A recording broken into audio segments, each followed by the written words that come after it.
Hello everyone, welcome to engineers study zone. So दोस्तों, आज के इस वीडियो सीरीज में हम लोग डिस्कस करने वाले हैं SBT Bihar new exam pattern based model paper के ब्लूप्रिंट का सॉल्यूशन। क्योंकि दोस्तों आप लोग को पता है कि सेमेस्टर एग्जाम का जो है पैटर्न अब चेंज हो चुका है। अब जो है पहले जो 20 ऑब्जेक्टिव क्वेश्चंस पूछे जाते थे, उस 20 ऑब्जेक्टिव क्वेश्चंस के जगह पे आपसे 10 अति लघुत्तरीय प्रश्न पूछे जाएंगे, वेरी शॉर्ट क्वेश्चंस पूछे जाएंगे और हर एक क्वेश्चंस पे आपको 2 मार्क्स मिलेंगे। तो आप लोग के बीच में प्रॉब्लम्स आ रहा है कि उन सभी क्वेश्चंस को डील कैसे करना है। क्योंकि पहले जो ऑब्जेक्टिव आता था तो उसे तो आप आसानी से बना लेते थे, 4 ऑप्शंस होते थे, उस ऑप्शंस में से किसी एक ऑप्शंस को सेलेक्ट करना होता था और उसे आपको गोला करना होता था। लेकिन अब जो पैटर्न चेंज हुआ है, उस पैटर्न वाले क्वेश्चंस को कैसे डील करना है, यह जो है टॉपिक, यह जो पॉइंट है आपको बहुत ही परेशान कर रहा है। तो दोस्तों, आज के इस मॉडल पेपर को देखने के बाद आपके दिमाग में इस टॉपिक से रिलेटेड जितने भी सारे डाउट है वो सारे डाउट क्लियर हो जाएंगे। तो दोस्तों चलिए देखते हैं मॉडल पेपर को। देखिए, आपके सामने हमने मॉडल पेपर को खोल रखा है 4th सेमेस्टर इलेक्ट्रॉनिक्स इंजीनियरिंग का। ठीक है, आप जब एग्ज़ाम देने जाइएगा तो आपको भी सेम टू सेम डिट्टू ऐसे ही क्वेश्चन मिलेगा। सबसे पहले ऊपर में लिखा होगा सेमेस्टर, उसके बाद लिखा होगा कि कौन से ब्रांच का क्वेश्चन है, यानी कि सेमेस्टर 4th इलेक्ट्रॉनिक्स इंजीनियरिंग। उसके बाद नीचे लिखा होगा सब्जेक्ट कोड और उसके बाद सबसे नीचे में लिखा होगा micro controller and its application, that is subject name. ठीक है, साइड में आपको देखने को मिल जाएगा कि कितने घंटे का एग्ज़ाम है और इधर आपको राइट साइड में देखने को मिल जाएगा कि कितने नंबर्स का एग्ज़ाम है, पूरा टोटल कितने नंबर का एग्ज़ाम है। उसके बाद आपको कुछ देखने को मिलेगा, कुछ इंस्ट्रक्शंस कि खंड 1 में इतने प्रश्न है, उतने प्रश्न है, आपको इतने प्रश्न बनाना है, उतने प्रश्न बनाना है, इस टाइप के कुछ आपको इंस्ट्रक्शंस देखने को मिल जाएंगे। मेन जो पॉइंट है हमारा ग्रुप ए पे फोकस करना है। जो हमारा सिलेबस जो पैटर्न जो है वह चेंज हुआ है, उस पर फोकस करना है। देखिए, ग्रुप ए में आपको जो है मैंने बताया कि 10 क्वेश्चंस पूछे जाएंगे और हर एक क्वेश्चंस पे आपको 2 मार्क्स मिलेंगे। लेकिन देखिएगा, आप मार्क्स के बगल में आपको CO देखने को मिलेगा और BL देखने को मिलेगा। ये जो दोनों पॉइंट है पहले वाला एग्ज़ाम पैटर्न में नहीं था, लेकिन इस नए वाले में इस दोनों को ऐड कर दिया गया है। तो आखिरकार ये दोनों क्या है, ये दोनों आपको क्वेश्चन से रिलेट क्या करता है, इसको समझने की ज़रूरत है। दोस्तों, CO जो है इसका फुल फॉर्म होता है कोर्स आउटकम्स। यह बताता है क्या कि आपका जो एक क्वेश्चन है, यह क्वेश्चन आपके सिलेबस के कौन सा यूनिट से क्वेश्चन आया हुआ है। जैसे कि अगर ये वाला क्वेश्चन यूनिट नंबर 1 से आया है तो यहाँ पर ऑफकोर्सली यूनिट 1 लिखा होगा, यानी कि 1 लिखा होगा। यदि ये वाला क्वेश्चन यूनिट 2 से आया होगा तो ऑफकोर्सली यहाँ पे जो होगा कोर्स आउटकम्स में ये जो लिखा होगा 2 लिखा होगा। तो आखिरकार इसे क्यों बनाया गया, कोर्स आउटकम्स वाले सेक्शन को क्यों बनाया गया? देखिए दोस्तों, ये जो कोर्स आउटकम वाला सेक्शन है स्टूडेंट के हित में बनाया गया है। क्योंकि अगर आप क्वेश्चंस को देख रहे हैं और क्वेश्चंस को समझने में आपको प्रॉब्लम्स हो रहा है या किसी भी तरह का कोई डाउट हो रहा है, तो आप देखिए कि कोर्स आउटकम्स कि कौन से यूनिट से यह क्वेश्चन आया है और उसे समझने की कोशिश करिए। तो ये जो है कोर्स आउटकम्स आपको हेल्प करेगा क्वेश्चंस को समझने में। ठीक है, बगल में लिखा हुआ है BL। BL का फुल फॉर्म होता है ब्लूम्स लेवल। ब्लूम्स लेवल जो है सीखने सिखाने का एक टेक्निक होता है। ये जो टेक्निक होता है इसे हम लोग ब्लूम्स टेक्सोनोमी कहते हैं। इस टेक्सोनोमी में जो है कुल 6 लेवल होते हैं और उस 6 लेवल में आपको बताया जाता है कि आपका जो क्वेश्चंस है वह क्वेश्चन किस लेवल के हैं। उसमें बहुत सारे लेवल्स होते हैं, जैसे कि एनालाइज होता है, रिमाइंडर होता है, अंडरस्टैंड होता है। तो ये सारे लेवल्स होते हैं। तो आपको इसमें लिखा होगा 1 लिखा होगा, 2 लिखा होगा, 3 लिखा होगा। यह बताएगा कि यह जो क्वेश्चन है किस लेवल के क्वेश्चन है, एनालाइज लेवल के क्वेश्चन है या रिमाइंडर लेवल के क्वेश्चन है या अंडरस्टैंड लेवल के क्वेश्चन है, 6 लेवल में से कौन से लेवल के क्वेश्चन है। तो आपको मेन फोकस करना है कहाँ पे, तो यहाँ पे यही आपको बनाना है और इसी को आपको कॉपी में फिल करना है। देखिए, पहले जो था क्वेश्चंस जो था उसमें आपको 4 ऑप्शंस दिए होते थे, तो इस बार भी आपको ऑप्शंस दिए होंगे, लेकिन आपको फिल इन दी ब्लैंक्स होंगे। इसके अलावा आपको एब्रिविएशंस होंगे, फुल फॉर्म होंगे। उसके अलावा आपको मैच करने को देखने को मिल सकता है। तो इस टाइप के क्वेश्चंस आपको ट्रू फॉल्स देखने को मिल सकता है। तो इस टाइप के क्वेश्चंस आपको देखने को मिल जाएगा। सेम टू सेम आप समझिए कि जो MCQ पहले जो पूछा जाता था उसी की तरह इस ये भी है, लेकिन इसमें जो है आपको गोला घेरना नहीं है, ABCD नहीं लिखना है, इसको आपको प्रॉपर तरीके से आपके अपने कॉपी के फर्स्ट पेज पे लिखना है। तो क्वेश्चन देखिए और समझने की कोशिश कीजिए। क्वेश्चन कह रहा है कि mostly dash dash dash bit is an 8051 micro controller. कहने का मतलब है कि कितने बिट का 8051 माइक्रो कंट्रोलर होता है। तो आप लोग को पता होगा कि 8051 माइक्रो कंट्रोलर जो होता है 8 बिट का होता है, ठीक है। उसके बाद जो है क्वेश्चन नंबर 2 की ओर बढ़ते हैं। क्वेश्चन नंबर 2 कहता है कि यानी कि क्वेश्चन नंबर बी कहता है कि 8051 is a set of with a dash pins dual in line combination. 8051 जो माइक्रो कंट्रोलर होता है वह कितने पिन का होता है जो कि डुअल इन लाइन के कॉम्बिनेशन में होता है। बोलता है कि 39 पिन्स का होता है, 40 पिन का होता है, 38 पिन का होता है या 24 पिन का होता है। तो आप लोग को पता होगा कि 8051 जो है 40 पिन का माइक्रो कंट्रोलर होता है। तो आपको इसको कॉपी में लिखना है। कैसे लिखना है? तो आपको बनाना है 1, ठीक है, 1 बनाना है और 1 का लिखना है बी, और बी में आपको लिख देना है तीर लगा के कि इसका क्या होगा, इसका राइट आंसर तो 40 होगा। इस टाइप से आपको कॉपी पे बनाना है, ठीक है। उसी तरह से नेक्स्ट हम बढ़ते हैं। नेक्स्ट है कि read only memory holds dash kilo bit storage इन 8051 micro controller. Read only memory यानी कि रोम जो होता है ROM, रोम जो होता है कितने किलो बिट का होता है 8051 माइक्रो कंट्रोलर में।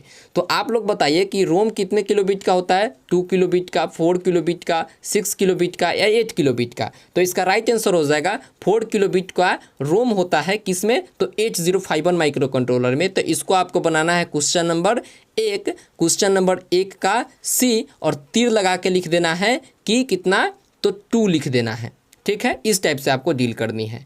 आगे की ओर बढ़ते हैं। अगला क्वेश्चन है random access memory holds. Random access memory जो है क्या चीज़ को होल्ड करता है, कितने बिट के डेटा को होल्ड करता है।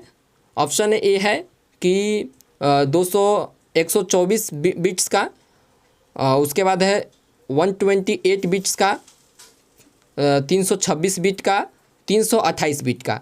तो आप लोग को बताना है कि रोम के बारे में तो हमने ऊपर देख लिया। अब रैम जो है 8051 माइक्रो कंट्रोलर का कितना होता है, तो 8051 माइक्रो कंट्रोलर का रैम होता है 128 बिट, ठीक है। तो आपको इसको कैसे बनाना है, इसको बनाना है कि क्वेश्चन नंबर 1, ठीक है, क्वेश्चन नंबर 1 के डी, और डी में भी कौन सा क्वेश्चन है, तो डी में भी कौन सा इसका आंसर हो जाएगा, तो डी में हो जाएगा इसका आंसर 128।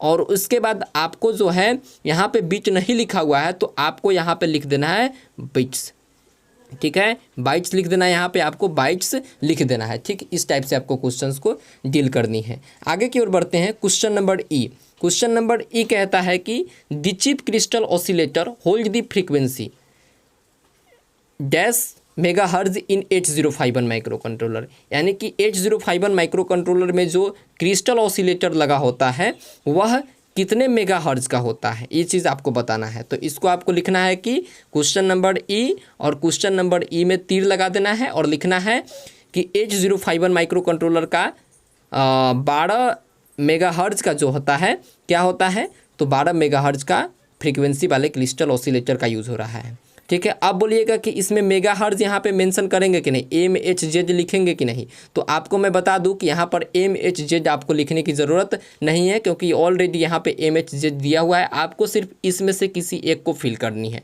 ठीक है। आगे की ओर बढ़ते हैं। Question number F, question number F कहता है कि the circuit is powered supply by pin 40 of 8051 micro controller.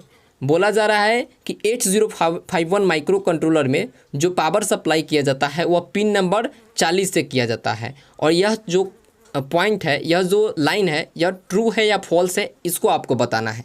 तो इसका आंसर आपको कैसे देना है, तो इसका आंसर आपको देना है एफ, और एफ का लिखना है तीर लगा करके कि ट्रू होगा या फॉल्स होगा। तो आप लोग बताइए कि 8051 माइक्रो कंट्रोलर में 14 नंबर पिन से क्या दिया जाता है, पावर सप्लाई दिया जाता है कि नहीं, तो दिया जाता है। तो इसको आपको लिख देना है ट्रू, ठीक। ऐसे ही आपको डील करते जाना है और आगे बढ़ना है, ठीक है। क्वेश्चन नंबर जी, क्वेश्चन नंबर जी की ओर बढ़ते हैं। क्वेश्चन नंबर जी में कहा जाता है चूज द करेक्ट स्टेटमेंट, सही स्टेटमेंट को चुने। आपको 4-5 स्टेटमेंट दिए होंगे और उस स्टेटमेंट में से आपको कौन सा स्टेटमेंट सही है उसे आपको चूज करना है। देखिए स्टेटमेंट 1 है पिन 40 इज ग्राउंड, पिन और सप्लाई पावर विथ 5 वोल्ट। बोला जा रहा है कि 8051 माइक्रो कंट्रोलर होता है, उस 8051 माइक्रो कंट्रोलर में जो 40 नंबर पिन होते हैं उस पिन को हम लोग ग्राउंड कर देते हैं और ग्राउंड करके तब हम क्या देते हैं 5 वोल्ट सप्लाई देते हैं। यह पॉइंट सही है कि गलत? तो यह पॉइंट एकदम गलत है, इसको हम ग्राउंड करते नहीं, इसमें तो हम VCC सप्लाई देते हैं। उसके बाद बोला जा रहा है pin 9 in micro controller is use for resetting and stopping the activity. तो ये वाला जो लाइन है ये सेंटेंस सही है। माइक्रो कंट्रोलर जो होता है 8051 उसमें जो 9 नंबर पिन होता है उसे हम लोग रीसेट पिन बोलते हैं, RST पिन बोलते हैं। और इस पिन का यूज़ हम लोग माइक्रो कंट्रोलर को इनिशियलाइज करने के लिए करते हैं, रीसेट करने के लिए करते हैं और जो प्रोग्राम हो रहा है उस प्रोग्राम को स्टॉप करने के लिए भी करते हैं। ठीक है, आगे है कि इन 8051 8 interrupts source exist. 8051 micro controller में कितने इंटरप्ट होते हैं? तो आप लोग को पता है कि कितने इंटरप्ट होते हैं, तो 5 इंटरप्ट होते हैं। ठीक है, उसके बाद बोला जा रहा है कि there is exist 10 types of addressing mode in microcontroller. Microcontroller में कितने एड्रेसिंग मूड होते हैं? तो माइक्रो कंट्रोलर में 5 एड्रेसिंग मूड होते हैं। तो इसीलिए ए वाला भी लाइन जो है सेंटेंस गलत है, ए वाला भी सेंटेंस गलत है, ए वाला भी सेंटेंस गलत है। सेंटेंस कौन सा सही है? तो सेंटेंस 2 नंबर जो सेंटेंस है वो सही सेंटेंस है। तो इसीलिए इसका राइट आंसर हो जाएगा कौन सा? तो राइट आंसर इसका हो जाएगा सेंटेंस 2। तो इसको आपको कैसे बनाना है? इसको आपको पूरा लाइन को नहीं लिखना है, इसको आपको बनाना है कि क्वेश्चन नंबर जी में कौन सा? तो क्वेश्चन नंबर जी में आपको तीर लगा देना है और लिखना है क्वेश्चन नंबर जी का 2। ठीक है, इसका दूसरा जो सेंटेंस है वो सही है। इस टाइप से आपके क्वेश्चन को बनाना है। आगे की ओर बढ़ते हैं। अगला क्वेश्चन है H expand SP full form, यानी कि SP का फुल फॉर्म क्या है? ये जो है एब्रीविएशन टाइप क्वेश्चन है। तो SP का फुल फॉर्म क्या है? तो SP का फुल फॉर्म है store pointer, store point, store package और स्टैक पॉइंटर। तो इसका राइट आंसर हो जाएगा स्टैक पैकेज जो होता है SP का फुल फॉर्म होता है। तो इसको आपको कैसे लिखना है? तो इसको आपको लिखना है H और H में आपको तीर लगा देना है और लिखना है क्या? H का होगा स्टैक पॉइंटर, H का होगा क्या होगा? H का होगा स्टैक पॉइंटर। आपको पूरा लिखना है कि H का होगा स्टैक पॉइंटर। आपको आधा नहीं लिखना है, आधा लिखिएगा तो नंबर आपका कट जाएगा। ठीक है, इसमें 1 2 3 4 नहीं लिखना है, इसमें आपको पूरा नाम लिखना होगा। ठीक है, आगे की ओर बढ़ते हैं। अगला क्वेश्चन है question number I logic dash is mean for dash volt power supply. कौन सा लॉजिक कितने वोल्ट पावर सप्लाई के लिए यूज़ किया जाता है? यहाँ पर यदि आप लॉजिक 0 का यूज़ कीजिएगा तो यहाँ पे वोल्टेज कितना होता है? 0। तो आप लोग देखिए कि एक 0 है लेकिन दूसरा कोई 0 है नहीं, दूसरा 1 है, 5 है, 10 है। तो इसीलिए इसमें लॉजिक 0 तो पहली बार होगा ही नहीं। दूसरा है कि लॉजिक 1, तो लॉजिक 1 जब हम लोग लॉजिक 1 यहाँ पर देंगे तो लॉजिक 1 का मतलब होता है कितना? तो 5 वोल्ट। तो इसको आपको कैसे डील करना है, इसको आपको समझने वाला पॉइंट है। ये जो है इसमें बहुत सारे स्टूडेंट गलती करते हैं। इसको आपको कैसे डील करना है? तो इसको आपको डील करने के लिए लिखना है क्वेश्चन नंबर I। ठीक है, क्वेश्चन नंबर I में तीर लगा देना है और लिखना है क्या? लिखना है तो लॉजिक 1। ठीक है, लॉजिक 1 और कोमा लगा के लिखना है। लॉजिक 1 का मतलब होता है 5 वोल्ट। ठीक है, पहले आपको 5 वोल्ट नहीं लिखना है और बाद में आपको 1 नहीं लिखना है। ए वाला जो लाइन होगा आपका गलत हो जाएगा। ठीक है, 0 आप नहीं लिख सकते हैं क्योंकि 0 का मतलब तो 5 वोल्ट होता नहीं है। ठीक है, तो ऐसे आपको नहीं लिखना है, सीक्वेंस में लिखना है कि लॉजिक 1 का मतलब होता है 5 वोल्ट। तो ए वाला जो लाइन है ए वाला गलत होगा, ए वाला जो ऊपर वाला जो है ए वाला सही होगा। तो जहाँ पे 2 आपको देखने को मिले, 2 फिल इन दी ब्लैंक्स देखने को मिले, वहाँ पे आपको ध्यान देना है और उस क्वेश्चंस को आपको ध्यानपूर्वक बनाना है कि पहला वाला में क्या फिल होगा और दूसरे वाला में क्या फिल होगा। ठीक है, आगे की ओर बढ़ते हैं। अगला क्वेश्चन है question number J। Question number J कहता है dash are use to connect a input output port. जो माइक्रो कंट्रोलर होता है उस माइक्रो कंट्रोलर में जो इनपुट आउटपुट पोर्ट होते हैं, इनपुट आउटपुट पोर्ट में इनपुट आउटपुट पिंस में किस चीज़ का यूज़ करके हम लोग कनेक्ट करते हैं, किस चीज़ को कनेक्ट करते हैं, तो मेमोरी डिवाइसेस को। तो मेमोरी डिवाइसेस को तो कनेक्ट करते नहीं है, माइक्रो कंट्रोलर में ऑलरेडी मेमोरी डिवाइसेस होता है, सर्किट को नहीं, ठीक है। तो हम लोग क्या कनेक्ट करते हैं, तो पेरिफेरल को कनेक्ट करते हैं। जैसे कि अगर हमको यहाँ पर टेम्परेचर सेंसर लगाना हो तो टेम्परेचर सेंसर लगा देंगे, यहाँ पर एलईडी लगाना हो तो एलईडी लगा देंगे, ठीक है। तो पेरिफेरल डिवाइसेस का यूज़ करते हैं, कनेक्ट करते हैं किस में, तो पिंस में कनेक्ट करते हैं, पोर्ट्स में कनेक्ट करते हैं। तो एक कुल जो था 10 क्वेश्चंस आपको देखने को मिले और हर एक क्वेश्चंस पे आपको कितने नंबर मिल रहे हैं, तो 2 नंबर मिल रहे हैं, ठीक है। और आप लोग को मैंने बताया कि आपको यहाँ पे बगल में दिखने को मिलेगा कोर्स आउटकम्स और उसके बगल में देखने का मिलेगा लेवल्स। देखिए जैसे कि ये वाला क्वेश्चन अगर यूनिट 4 से होगा तो यूनिट 4 लिखा है यहाँ पे, अगर क्वेश्चन नंबर का लेवल 2 है तो लेवल 2 के क्वेश्चन आपको देखने को मिलेंगे। अब हम लोग बात करते हैं ग्रुप बी पे। तो भाई ग्रुप बी में किसी भी तरह का कोई चेंज नहीं किया गया है। ग्रुप बी में जैसे पहले क्वेश्चंस आते थे वैसे ही क्वेश्चंस आपको देखने को मिलेंगे। हर एक क्वेश्चंस पे आपको 4 नंबर मिलेंगे और कुल कितने 5 क्वेश्चंस होंगे और 5 क्वेश्चंस होंगे और 5 क्वेश्चंस होंगे और हर एक क्वेश्चन पे आपको 4 नंबर मिलेंगे, यानी कि टोटल 20 नंबर का क्वेश्चन आपको ग्रुप बी में देखने को मिलेगा, सेम टू सेम डिट्टू पहले की तरह ही। बगल में आपको इसमें भी आपको देखने को मिलेगा कोर्स आउटकम्स कि ये जो क्वेश्चन आपके सिलेबस के कौन से यूनिट से आया है। उसके बगल में आपको देखने का ब्लूम्स लेवल, यानी कि ये क्वेश्चंस का लेवल कैसा है, क्रिएटिव लेवल का है या एनालाइज लेवल का है, अंडरस्टैंड लेवल का है या रिमाइंडर लेवल का है। कुल 6 लेवल होते हैं, उन 6 लेवल में से कौन से लेवल का क्वेश्चन है। तो ग्रुप बी में किसी भी तरह का कोई चेंजेस नहीं है, ग्रुप बी सेम है और same to same group C भी है। ग्रुप सी में भी किसी भी तरह का कोई चेंजेस नहीं है।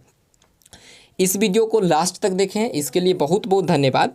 अगर किसी भी तरह का अगर आपको कोई प्रॉब्लम होता है तो आप मुझे कमेंट करके पूछ सकते हैं इस टॉपिक को समझने के रिगार्डिंग। थैंक यू, धन्यवाद।